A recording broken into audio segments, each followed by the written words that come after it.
Habari za jioni ndugu. Kwa majina naitwa Boas Joseph. Ni mhitimu katika kozi ya usimamizi rasilimali watu, yani Human Resource Management mwaka 2021. Niko hapa kuzungumzia mambo matatu. Jambo la kwanza nahitaji kuzungumzia swala la aptitude test kwa njia ya mtandao ambao tunaita online interview. Kwa swala la online interview, nitazungumza kidogo kuhusiana na uzoefu ambao niko nao katika eneo hilo.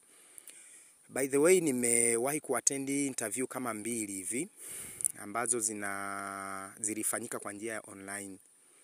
Interview ya kwanza nilifanya written interview online ya Tume Huru ya Taifa ya Mahakama ambayo ni TJSC, ambayo ile wakati tumefika katika eneo husika siku ile ya asubuhi, tulikuta wale wasimamizi wapo, na baada ya kuwa wapo walikagua vyeti vyetu.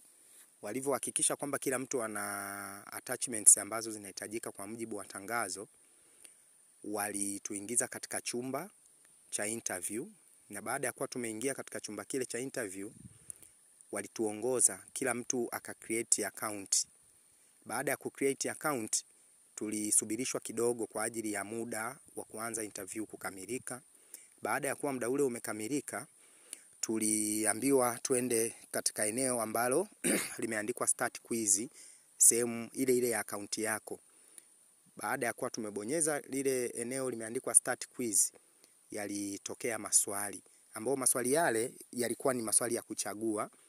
Unakuta kuna swali pale wameweka dash, halafu wanaweka multiple choice, wanaweka zile alternatives za kuchagua, lakini kwa pembeni mkono wa kushoto kuna kuwa na viseiko kama viduara ambavyo wewe kama utasoma kwamba labda ajibu ni sentensi ya 3, kile kiduara cha upande wa kushoto utakibonyeza, yani utakiwekea doti kuonesha kwamba ndio jibu umefanyaje, umechagua.